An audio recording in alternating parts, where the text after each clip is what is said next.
Opa! E aí, Fala, André, meu boa querido. noite. Beleza, mestre? Grande, tudo por aqui, tudo tranquilo.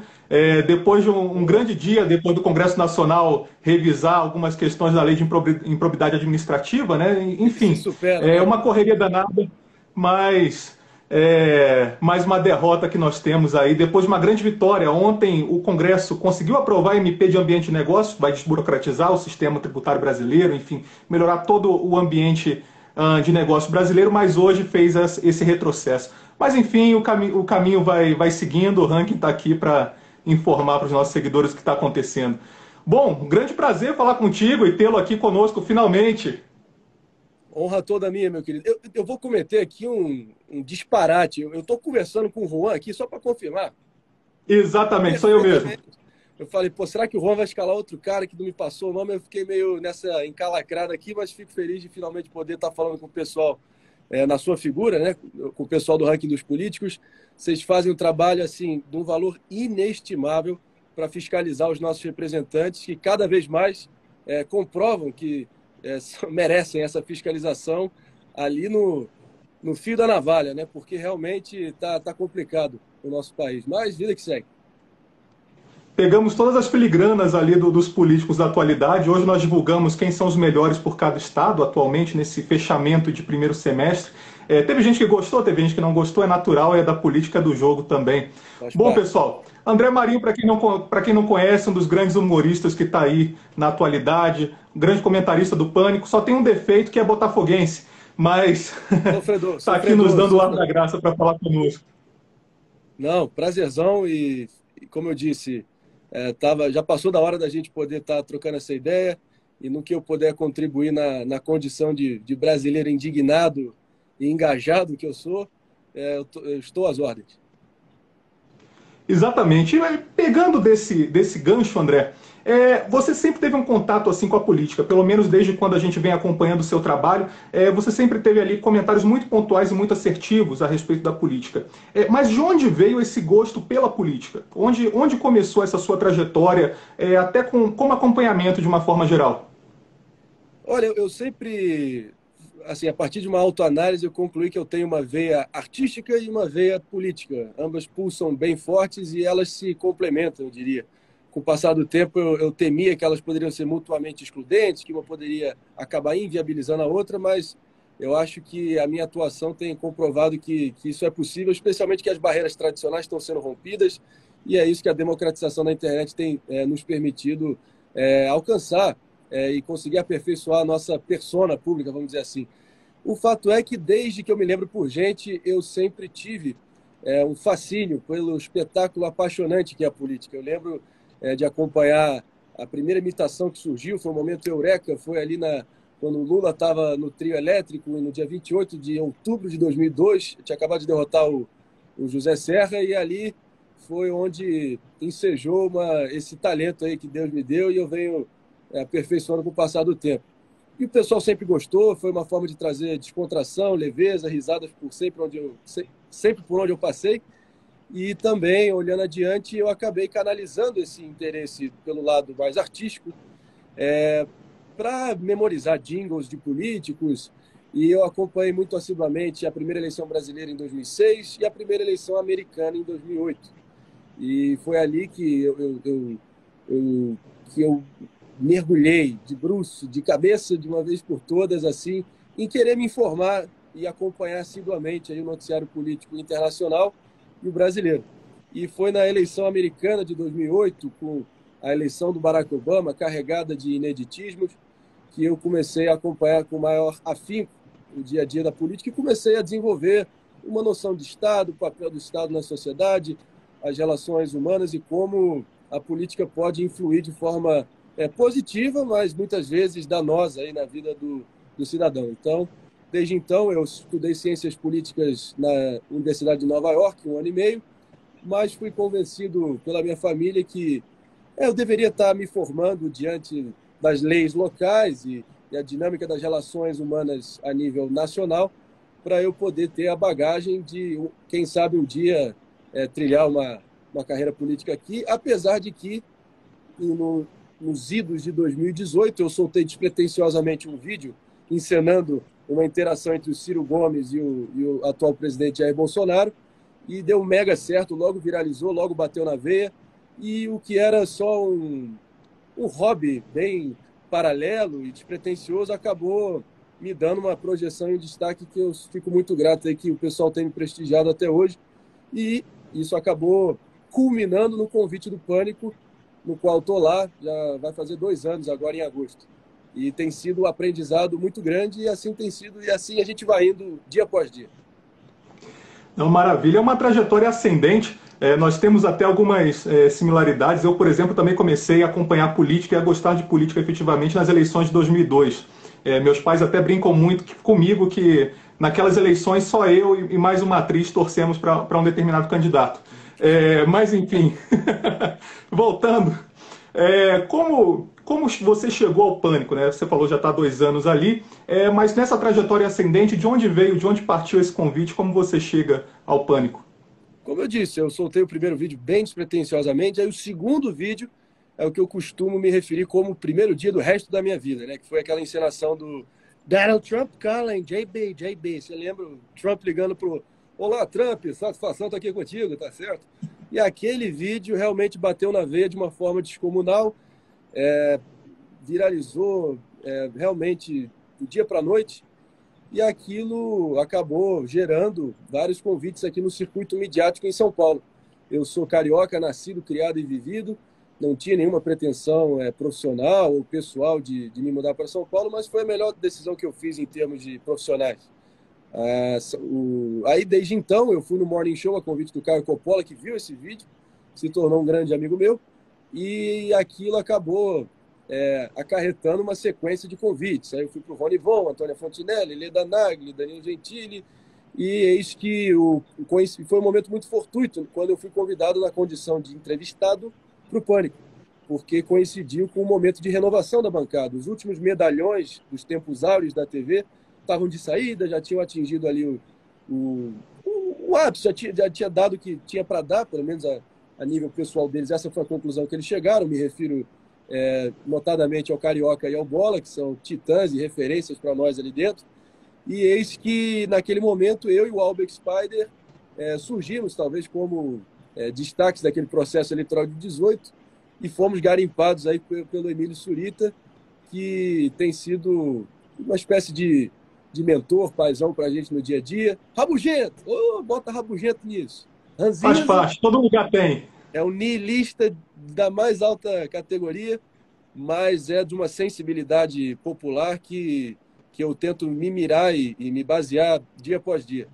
E tem sido um aprendizado muito grande, e desde então estou lá dia após dia. Óbvio que o programa, de uns tempos para cá, ganhou um contorno mais politizado, e aí eu fiquei numa sinuca de bico, porque para aqueles que insistem em ver algum motivo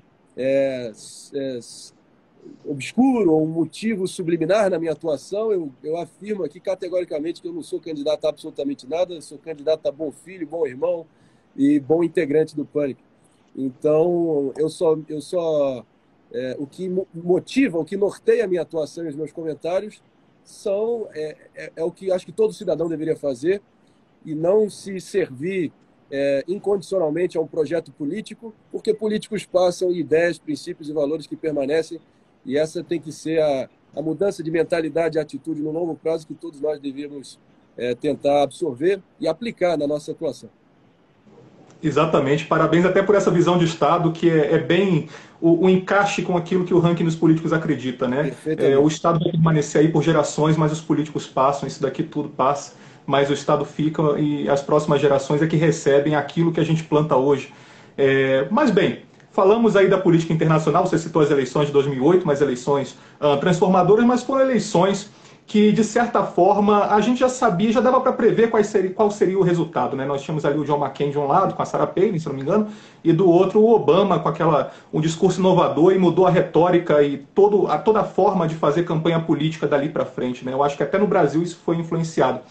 Mas Total. pegando, por exemplo, o gancho das eleições de 2016. Em 2016, eu gosto muito até de falar, deixando um pouco a humildade de lado, mas eu tenho orgulho de ter cravado o resultado daquela eleição, depois de ter sido apedrejado, mas eu lancei artigo, enfim, e Pô, cravei o resultado. Falei que Donald tiro meu Trump seria chapéu para eleito. você, Juan. Tiro meu chapéu. Não, tinha que ter muito cojones para peitar o senso comum e cravar aquela vitória. Foi Mas foi um muito momento difícil. louco. Alguns amigos até hoje brincam comigo que, enfim, deveriam ter, não deveriam ter apostado comigo, mas enfim, deu certo, eu lancei artigo, a partir daquilo ali, até minha carreira também desenvolveu de certa forma. Boa, boa. Mas eu assisti até os seus programas como assim, assiduamente, semanalmente, seus programas sobre as eleições internacionais. Era semanal, não era? Era semanal, se não me engano, no YouTube, eu assistia Exatamente. para pegar os prognósticos daquilo que estava acontecendo. E ano passado eu errei. Eu errei, Eu confesso errei que eu também. errei. Eu errei também. Esse é Inclusive, o ponto. é, eu tomei uma Por que tor... erramos? O que aconteceu? Qual a sua visão? E pegando a partir desse gancho, né? A gente tem uma roda ideológica no mundo, isso é fato. Em 2016, nós tínhamos ali o É o Donald Trump pêndulo. sendo eleito, o Macri sendo eleito, Boris Johnson chegando um pouquinho depois, sendo primeiro-ministro, combinando até com Bolsonaro em 18, né? E agora nós temos uma roda ideológica um pouco diferente. Você acha que essa vitória do Biden, ela, de certa forma, ela influencia no que a gente pode ter no ano que vem? Olha, se a gente se basear nessa tese pendular do ethos político, né, do espírito do tempo, eu sinto que pode muito bem, sim, acabar espraiando para várias democracias liberais do Ocidente.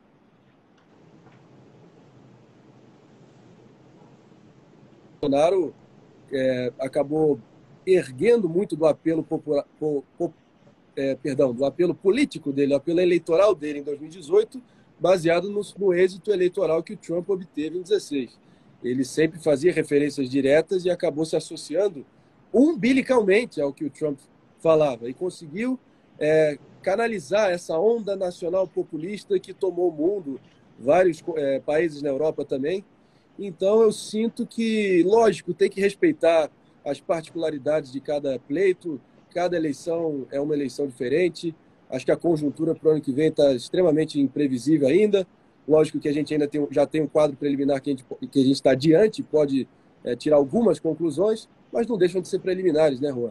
Então, eu sinto que eu evito ficar aqui de fazendo prognósticos precipitados, até porque eu não como eu diria, eu lembro muito bem de um debate da primária republicana de 2012, que o governador Rick Perry, com o governador Romney, que foi o selecionado pelo Partido Republicano naquele momento, eles estavam fazendo alguma aposta e o Romney, de uma forma muito descolada da realidade, aquilo revelou o lado elitista dele, falou: you want to bet? It's a $10,000 bet? Aí o Rick Perry falou: I'm not in the betting business. Então ele falou: eu não estou aqui, eu não estou na jogada aqui para ficar cravando nada, mas também eu sinto que veremos, cara. Eu sinto que o atual presidente está tendo o apoio dele erodindo em centros urbanos, na classe média especialmente, mas ele está numa atuada mais populista e pode ser que ele consiga, assim, distribuindo benesses governamentais, erguer um apoio maior e compensar isso em áreas menos assistidas pelo poder público. Então, aguardemos, vamos que vamos ver, mas também sem maiores previsões nesse momento.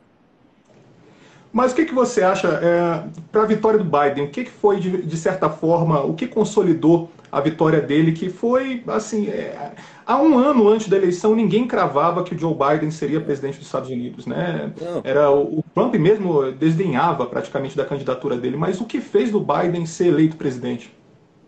eu sinceramente acho que ele conseguiu, porque eu lembro de um professor de filosofia meu no ensino médio que ele dizia a seguinte frase: a percepção é a realidade, queiramos nós ou não, a percepção é a realidade.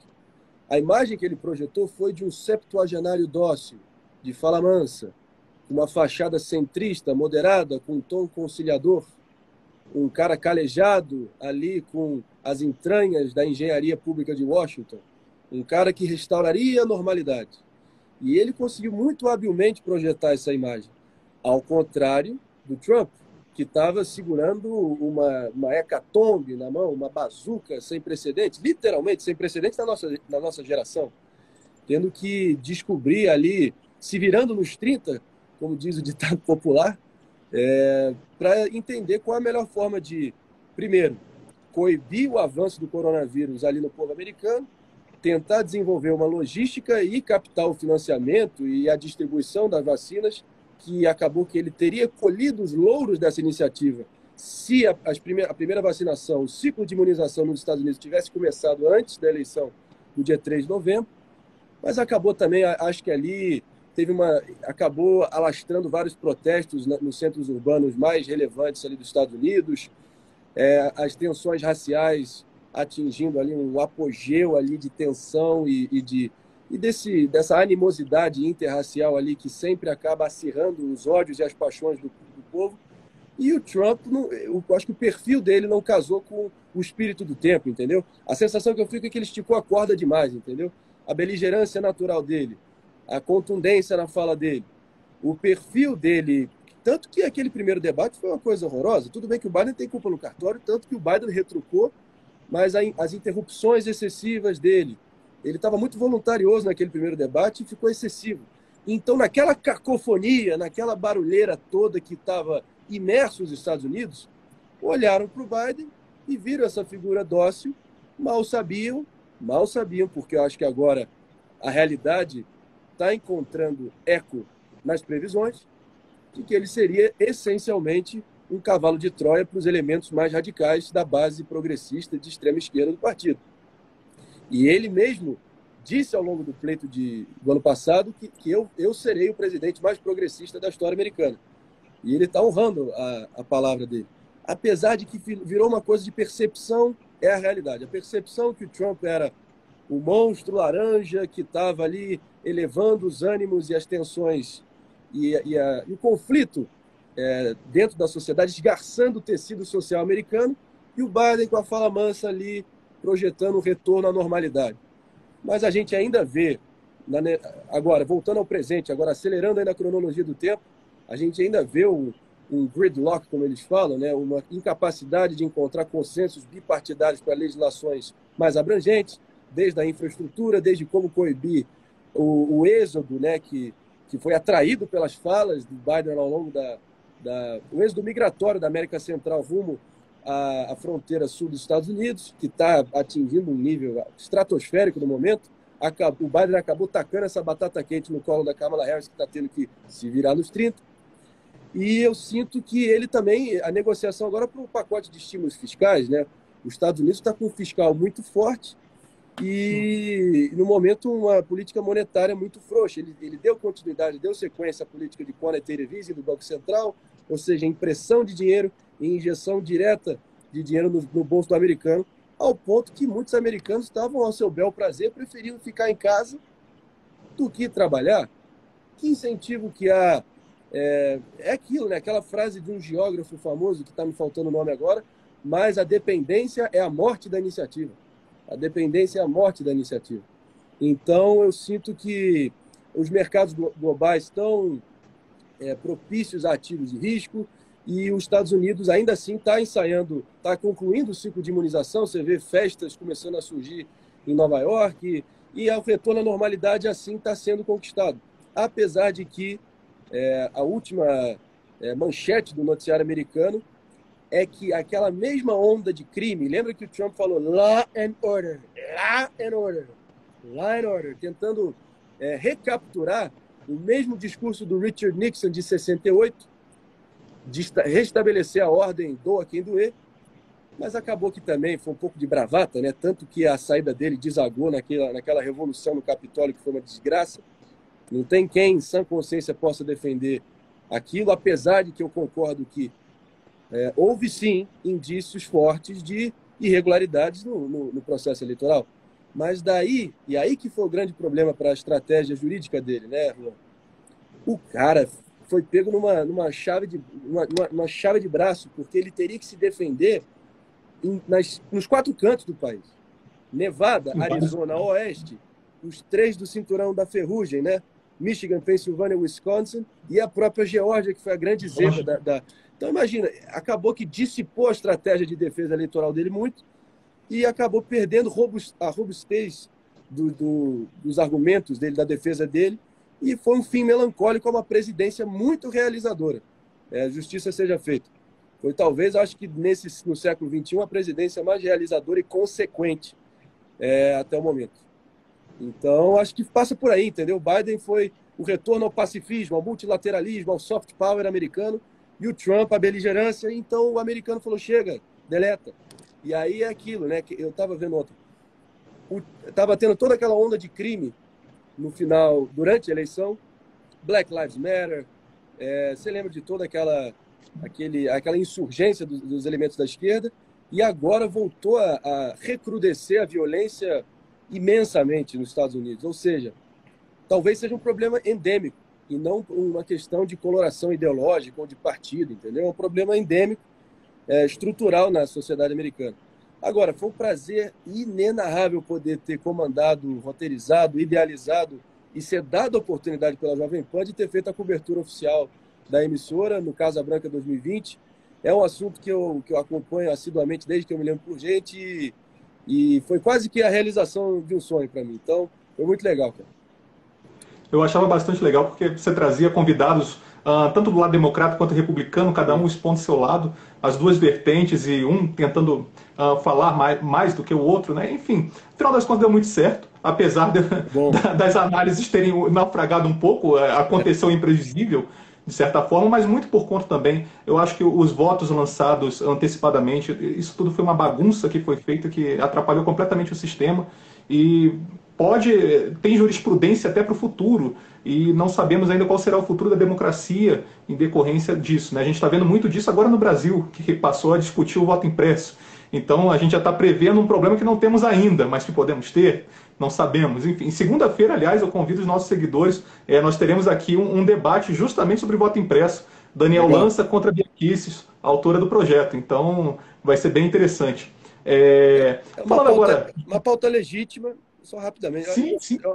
É uma pauta legítima, acaba que a integridade do processo eleitoral é sagrada, isso tem que ser assegurado a qualquer custo, mas também tem aquela fábula, né, do garoto que gritava lobo, lobo, lobo, lobo, lobo e nunca chegava o lobo, mas na hora que chegou ele se ferrou. Bom, o presidente atual já colocou sob xeque a vitória dele em 2018. Então, cadê essas provas? Ele tem que, de fato, comprovar essa bravata dele. E até vi que o ministro Luiz Felipe Salomão, do STJ, expediu uma decisão requerendo explicações imediatas sobre isso. Porque isso vai, querendo ou não, e eu concordo, é uma iniciativa legítima, há de ser debatida, e não só descartada como um delírio conspiracional, conspirador da ala bolsonarista, não é isso. Mas já meio que delimita as bases com que serão discutidas, qualquer que seja o resultado, entendeu? E coloca sob xeque, com um ano de antecedência, e inflamando e incitando a dúvida sobre a integridade do processo eleitoral de antemão. É uma situação muito delicada e a gente tem que ficar ligado e acompanhar. Não, esse tipo de proposta que justamente visa melhorar o mecanismo democrático é super válido que se debata. O que o ranking, o que a gente é contra, por exemplo, é que vai ter uma audiência pública, por exemplo, para determinar de quem é a propriedade de um meteorito que cai na Terra. Então, esse tipo de coisa que não dá para se perder tempo, mas é válido. A questão do voto impresso é super válido a discussão. Não sei se vai ser aprovado a tempo, porque tem que ser aprovado até outubro, ainda tem isso. E, além disso, sendo aprovado até outubro, você ainda tem um período para atualizar as urnas. Então, é tudo muito complicado e o fator tempo é que complica mais. É um fator bem complicador já se for aprovado, né? Falando de política doméstica, André, já falamos um pouquinho, mas resgatando o tempo. 2018, eleições de 2018. A mídia destacou fortemente que você foi o interlocutor do presidente Donald Trump com o presidente eleito Bolsonaro, então o presidente eleito. Como foi a sua ligação com o presidente Bolsonaro naquele período eleitoral? Não, isso inclusive gerou muita ciumeira no Carlos Bolsonaro, mas não foi o caso. Eu já deixei muito claro que, como eu tinha soltado aquele vídeo que eu mencionei, que deu uma baita repercussão, acabou que, de fato, o meu saudoso, queridíssimo amigo Gustavo Bebiano havia me escalado como o tradutor oficial para as ligações dos dignitários e chefes de Estado com um número irrastreável que o Itamaraty havia alocado ali para a campanha do atual presidente. E eu cheguei a conversar com o Henrique Penha Neto por alguns minutos e o presidente Marito Benítez do Paraguai, mas eu estava fora da casa onde de fato se deu a ligação. Então, por outra via, chegou a ligação. Aí, quando o cônsul americano Scott Hamilton me ligou dizendo: President Trump needs to speak with the president-elect. What can we do? Aí eu falei, pô, a gente precisa entrar lá para fazer acontecer. Quando eu entrei, já tinha encerrado e eu já algumas vezes. Aí a imprensa acabou pegando isso, acabou por vias tortas, telefone sem fio, dando a entender que tinha sido eu. Acabou gerando uma ciumeira danada. Ali começou talvez o assassinato de reputação que eles insistem em impetrar contra mim, mas o que não mata fortalece, vida que segue, e eu já esclareci essa história algumas vezes aí na mídia. Mas como se deu a sua ligação com a campanha Jair Bolsonaro? A minha ligação se deu como anfitrião, e foi sempre uma relação transacional. Nunca houve uma expectativa do nosso lado de dar sequência àquilo, foi só no momento que o candidato Jair Bolsonaro disse que as pessoas se recusam a acreditar nesse fato óbvio, um dado objetivo da realidade, foi como se deu. Ele estava naquela encalacrada com o processo da Maria do Rosário correndo a passos largos no Supremo, que poderia o deixar inelegível naquele pleito de 18, e o Gustavo Bebiano acionou o meu pai, e o meu pai prestou ali bem despretensiosamente uma assessoria jurídica para tentar contornar o caso. Assim foi feito. Houve uma aproximação ali, uma afinidade que surgiu naturalmente, e era uma empresa que o núcleo duro não cabia dentro de uma Kombi, né? É uma empresa que não tinha absolutamente nada, mas só tinha muito voto. E acabou que naquela conjuntura, o atual presidente foi quem sentiu melhor o pulso do brasileiro, do país, e conseguiu arrebanhar para si, né, o melhor diagnóstico do Brasil naquele momento. E a alternância de poder se fazia mais do que necessária, acho que a gente concorda nesse sentido, e assim foi feito. A minha casa naturalmente se tornou uma espécie de quartel-general, mas eu também já esmiucei todos os detalhes sobre esse processo repetidas vezes. Estou pagando a minha penitência até hoje, porque tem aquela máxima: dê poder ao homem e verás quem és. E ele revelou ser quem o Brasil está diante no momento, mas eu também quero deixar claro aí para aqueles que insistem em me rotular do time do quanto pior melhor, não é meu caso. Eu só sou um observador realista e, na condição de cidadão, eu tenho que cobrar e fiscalizar e apontar os desmandos, omissões e erros na minha condição de brasileiro indignado com os rumos que o país está tomando. Mais um ciclo que o Brasil fica na frustração e no quase, e sempre na promessa de um futuro mais próspero e digno para o nosso povo. E é quase que, eu pelo menos acho quase que indistinguível nessa altura do campeonato o atual governo, em muitos sentidos, com o que a gente viu durante os anos lulopetistas. Mas também não vamos entrar nesse vespeiro aí. E o fato é o seguinte: eu vou continuar fazendo a minha parte e valorizando as boas iniciativas, como essas que você mencionou logo na largada da nossa live, mas também eu acho que todo mundo deveria, de uma vez por todas, trazer para o coração e assim traduzir, expressar isso na sua atuação pública enquanto cidadão, de que política é empregado, meu amigo. Nós somos os patrões, eles merecem a nossa cobrança e fiscalização irrestrita, doa quem doer. Então, eu acho que a duras penas eu aprendi que esse é o caminho mais virtuoso e responsável que todos nós devemos aplicar na nossa vida.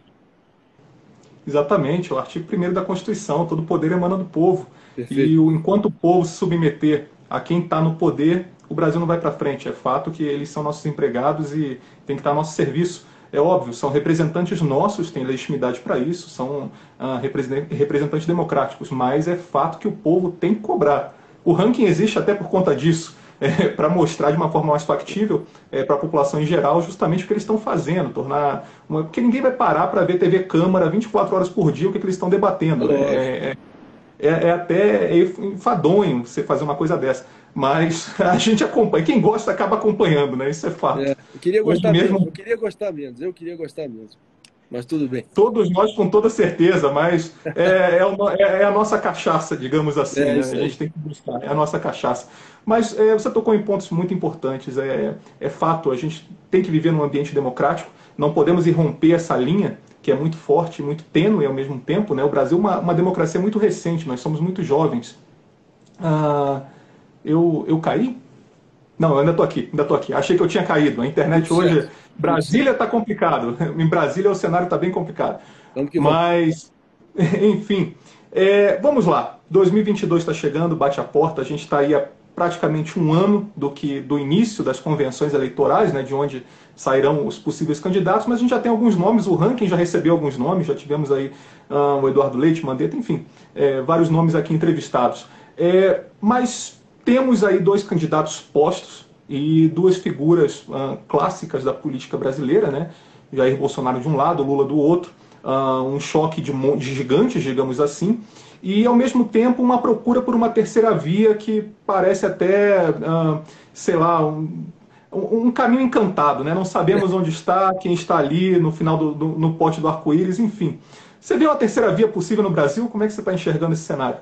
Olha, cara, Juan, se a gente se basear única e exclusivamente na métrica que todos nós temos acesso em comum, que com todas as suas contradições e credibilidade duvidosa, para ser generoso, são as pesquisas, cara. E todas as pesquisas indicam que tem sim um contingente que varia entre 45% do eleitorado até 55% que rejeitam ambos os. Eles são faces da mesma moeda inflacionada do populismo à brasileira, né? São dois projetos de poder caudilescos que só estão ali para servir aos seus. E, desculpa, eu até me esforço em tentar ver alguma base programática no governo dos dois. O Lula completamente jurássico no discurso dele, não traz nada de novo.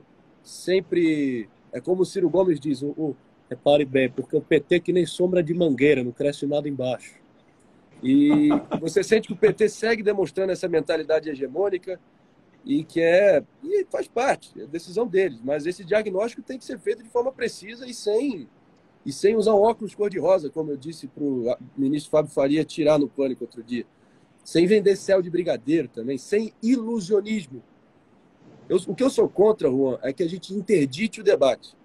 Ninguém aqui é bobinho, ninguém aqui é ginasiano, ninguém aqui está querendo se iludir, mas se as pesquisas indicam isso, e além das pesquisas indicarem essa disposição de um contingente bem expressivo do eleitorado, o suficiente para ir para o segundo turno, se, e aí está o grande se, que eu cada vez mais estou ficando frustrado e percebendo que vai ficar no se, e vai ficar no condicionante e não vai se verificar na prática, que é de uma vez por todas esses candidatos, esses postulantes dessa alternativa entre os dois polos, desse binarismo besta que está posto aí, eles terem grandeza, senso de urgência, pragmatismo e amor à pátria, e perceber se vocês forem mesquinhos e servirem aos interesses partidários só para eleger bancada e para eleger seus satélites Brasil afora, e vocês, ainda assim, só para colocar um puxador de voto no topo da legenda e acabar fracionando o voto do centro, isso é matemática, é a aritmética mais elementar, mais básica do mundo. É lógico que vai dar cagada e que os dois vão galgar ali a passos largos. Ele só tem que ficar passando a bola para o lado, cara. E, de novo, o que eu disse isso hoje no Pânico, eles só precisam ficar tocando a bola para o lado, esperando-se, porque do jeito que está, esquece. O brasileiro, de fato, ainda...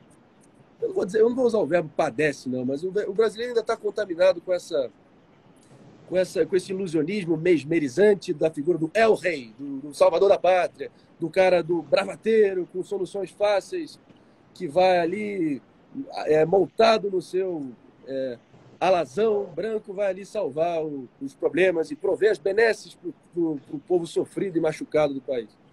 E eu entendo, Mas cara, isso o é desde brasileiro na sempre, ponta. isso daí é desde sempre. Você pega aí desde que Dom Sebastião, não sei por que ele foi É fazer isso. lá em Alcácer Quibir e se perdeu no deserto, que o Brasil procura um Messias. Não, Messias? e a gente tá nessa armadilha, ainda mental, eu diria. Isso vai se necessitar um trabalho ainda de gerações, pelo visto. Mas eu tô falando, cara, do povo brasileiro que acorda cedo, que, porra, que pega ônibus lotado, que leva marmita para o trabalho, que chega arrebentado em casa, que tem que prover para uma família ali que está passando necessidade e que tem que acordar antes do sol nascer, já tem que estar lá pronto de volta para o serviço, matando um leão por dia, ralando, chegar esborrachado em casa. Esse cara realmente vai achar que essas duas figuras vão prover soluções concretas para o futuro delas? Quando está claro, diante da falência do modelo lulopetista, completamente descredibilizado pelas ações deles, tá? Pela corrupção endêmica que eles sistematizaram e institucionalizaram, aquele legado de destruição, de terra arrasada, de desmoralização que eles criaram, e o atual presidente que, desculpa, cara, ele só se sustenta no poder com única e exclusivamente para manter a sua pele livre, o seu foro privilegiado e a sua família intacta de ver seu dia de encontro com a justiça de fato. E isso se dá e se verifica num perdularismo absurdo, num orçamento, porra, completamente comprometido, liberação de emendas recordes, o apoio incondicional e essa orgia fisiológica que segue aí campeando em Brasília. Então, cara, na boa, só não vê quem não quer nessa altura. Acho que está muito escancarado. E se essa terceira via, de fato, como está mostrando que deve ser o caso, fracionar o voto novamente em nome de ego, guerra de vaidades, egos, biografias, aí na boa, tem que se fuder e acabou, tá ok? Tem que se fuder mesmo. Então, cara, o Brasil não precisa. O Brasil não precisa de maquiagem, o Brasil não precisa desse discurso salvacionista. A gente precisa de soluções concretas. Eu me socorro nessas horas com a dama de ferro Margaret Thatcher que dizia: primeiro vença a discussão, depois o voto. Então o brasileiro quer ver quem é que. Mas também não dá para vir aqui com conversinha de punho de renda, de prudência e sofisticação, como os bolsonaristas. Em uma coisa eles são bons em rotular os outros, apesar de ser contraproducente o debate. Tem que botar o pau na mesa e honrar a bravata. Vai bravatear? Vai pro pau? Vai botar a cara? Vai arriscar a própria pele? Porque eu vi a campanha mais improvável da história republicana se desenrolar, capítulos alucinantes da trajetória do presidente mais improvável. Eu fui testemunha ocular, então eu sei que uma campanha presidencial requer uma certa dose de loucura, tá? E de abnegação pessoal. E de você sacrificar tudo. Você não é mais você. O cara que quer ser presidente tem que estar disposto a, no primeiro dia, se desprover de toda a sua vida pregressa, de todos os seus defeitos e todas as amarras egóicas que podem existir dentro de você. E, cara, tá pronto para encarar um desafio desse. E não é pouca coisa. Eu espero que a gente finalmente veja uma convergência pragmática em 22. Caso contrário, como eu disse, merecem se foder e acabou. Okay? Pois é, nosso tão jovem presidencialismo e, enfim, a gente vê esse caos beirando. Nós temos aqui o nosso vizinho Peru, que teve eleições recentemente, eleições bem complicadas. Eu espero que não seja um cenário que se repita aqui em Terra Brasília, mas tem tudo para se repetir, infelizmente. E, pegando esse gancho, nosso presidencialismo deu errado? Qual é a solução? A minha tese no meu bacharelado em Direito, que eu me formei no final do ano passado, foi advogando muito pelo modelo parlamentarista, que teve seu lugar ao sol em algum momento ali, final dos anos 60, teve ali foi ensaiado um pleito, ali, um plebiscito na década de 90. O ex-presidente Fernando Collor advogava muito por esse modelo, ele queria ser mas aí também, né? Tem sempre uma armadilha na jogada, né? Ele queria ser o responsável por fazer a transição ao modelo parlamentarista, desde que ele cumprisse o mandato dele tranquilamente, sem nenhuma objeção, por 5 anos, né? E acabou dando no que deu. Mas certamente o modelo parlamentarista há de ser tido como um farol de esperança, porque acaba descentralizando o poder, acaba evitando muito dessa pressão que corporações podem ter e impor sobre o processo de legislativo, né? E acaba que também desconcentrando nessa figura que o brasileiro insiste em querer cultuar, que é o presidente salvador de todos. Então, eu sinto que a burocracia também seria oxigenada, seria uma grande oportunidade para poder reduzir muito dos privilégios que insistem, geração após geração, aumentando, né, meu querido Luan? Aumentando, inacreditavelmente aumentando, na calada da noite. E então eu sinto que seria muito positivo que pelo menos a gente almejasse isso agora. Será que uma legislatura vai ter a grandeza de cortar na própria carne, de se impor isso, de dar o exemplo? Eu sinceramente não vejo acontecendo tão cedo, mas a esperança é a última que morre e eu acho que seria um modelo interessante sim, até porque temos exemplos não tão distantes de democracias mais sólidas e saudáveis e estáveis, né, que adotaram esse modelo. Então, paciência, mas acho que passa por aí. Um bom autor, eu deixo aqui para o nosso público até como sugestão, que escreveu sobre isso, foi um escritor venezuelano chamado Carlos Rangel, escreveu Do Bom Selvagem ao Bom Revolucionário, explicando toda essa natureza, desde lá dos primórdios da América Latina até os dias de hoje, e sobre essa instabilidade que nós temos aqui nos regimes presidencialistas, não só no Brasil, como nos países vizinhos, né? Só para a gente pegar aqui no Brasil... Pode repetir o título, por favor, que eu tô só para eu anotar. Do Bom Selvagem ao Bom Revolucionário. Boa. Ou seja, nascemos como selvagens e chegamos ao revolucionário, nessa América Latina caudilhesca, quase, né? Então, esse é o nosso triste fim. E ele relata justamente isso, né? Que o presidencialismo não é o modelo ideal para o Brasil, é o parlamentarismo. Não só para o Brasil, para a América Latina de uma forma geral, até porque a gente tem uma estabilidade muito grande. Se a gente pega, desde a redemocratização, com Collor vencendo as eleições, poucos presidentes aqui no Brasil terminaram seu mandato, efetivamente. Então, é muito complicado numa democracia nascente, né? O Brasil tem o seu período mais longevo democraticamente, mas ao mesmo tempo muito instável. Então, há de se discutir ainda essas propostas. Eu espero que o Congresso tenha sabedoria também para poder lidar com uma temática dessas, porque, como você falou, é deixar o ego de lado e trazer um pouco mais de Estado para a visão dos nossos parlamentares, né? Perfeito. Eu assino embaixo quantas vezes você quiser. E aí eu pergunto para você, já para a gente dar aquele final. O que falta para o Brasil melhorar? O que falta para o Brasil melhorar? Eu sou entusiasta de soluções de baixo para cima, né? Soluções que realmente partam de um engajamento cívico mais amplo, mais intenso, e que as pessoas não fiquem nesse fatalismo que acaba assolando o brasileiro. A gente tem discutido isso no Pânico com alguma recorrência, como o brasileiro acaba que fica... Não tem um senso... Não tem nenhum vínculo maior que nos une, acaba que é uma sociedade muito da mão para a boca, muito ainda... Eu sinto que há uma animosidade entre as pessoas, não há um senso de coletividade, não na acepção teórica de coletivismo, longe disso, mas só laços que nos unam. Tem coisas... E eu insisto aqui a todos aqueles aí que desceram um cacete em mim quando eu fui anunciado como o convidado hoje, acaba que tem muito mais do que nos une, do que nos separa, e a gente tem que se reencontrar com as nossas vocações, com os nossos laços em comum, e que a gente possa vislumbrar, olhando adiante, um Brasil que se livre, o que tenha...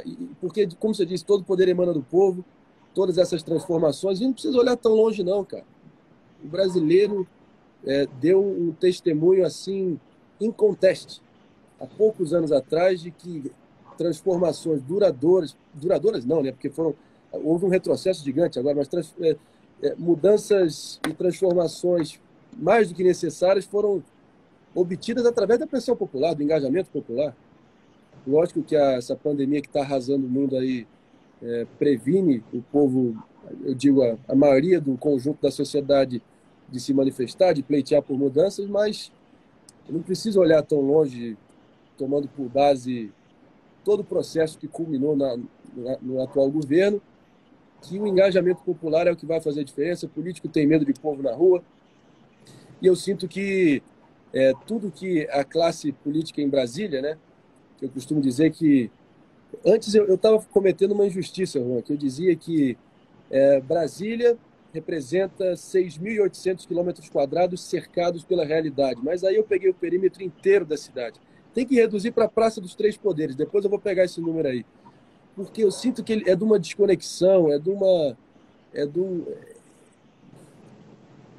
Falta Brasil, descolamento né? brutal, é de um descolamento brutal com os anseios e as necessidades do povo, entendeu? O brasileiro não precisa de muito para ser feliz, e eu sinto que há muito mais do que nos une do que nos separa.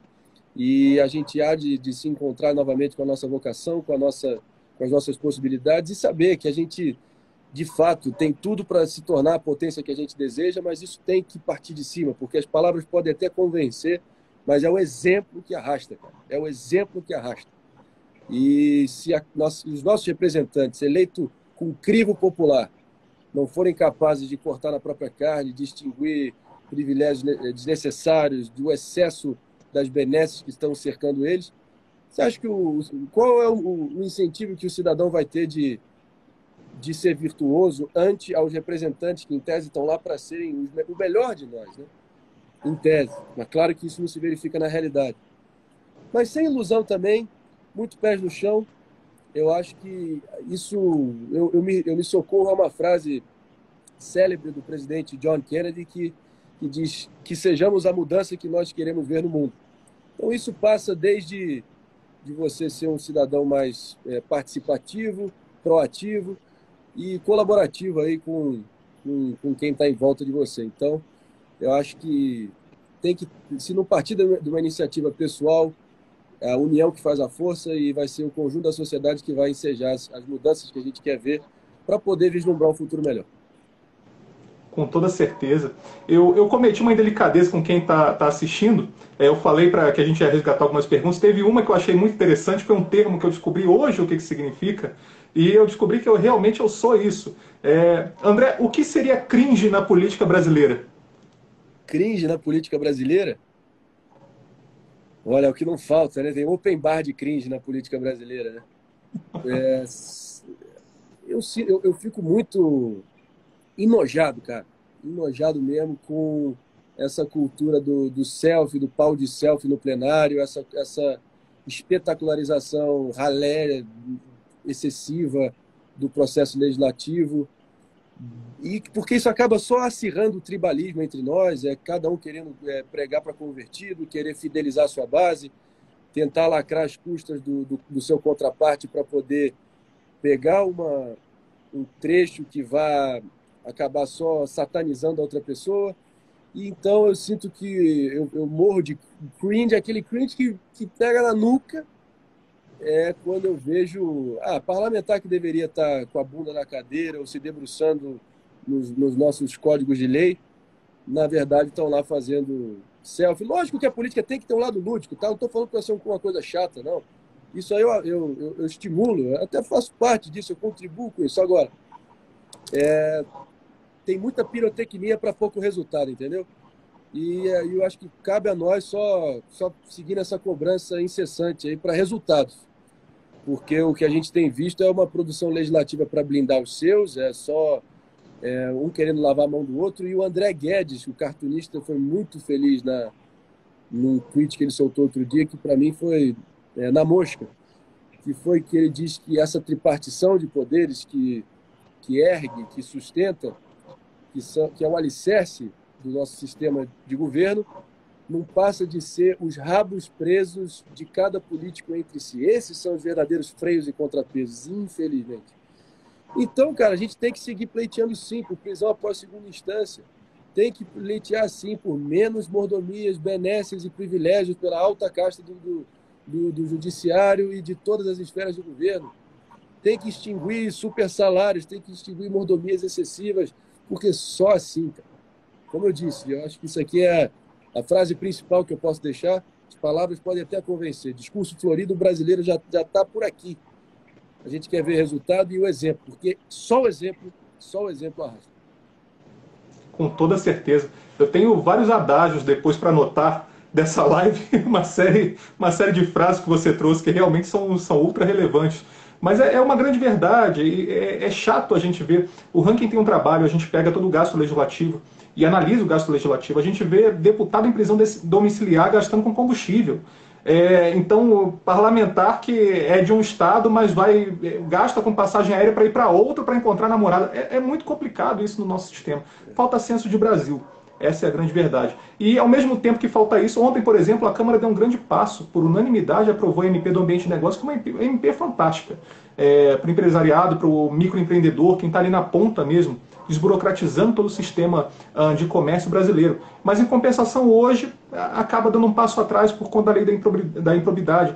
Então, a gente fica nessa dicotomia, por um lado elogia, mas por outro tem que criticar. Infelizmente, essa é a nossa realidade aqui em Terra Brasília, que não está fácil, mas seguiremos. E, André, muito obrigado mesmo pelo seu tempo, pela paciência, pela sua aula. Como eu disse, tenho várias frases aqui para anotar após isso. A gente também pode trocar aí várias ideias, temos alguns livros também até para indicar. Para o nosso público, quero agradecer também a vocês que nos acompanharam aqui na nossa audiência. Acompanhe o André Marinho, está com um canal novo no YouTube, né, André?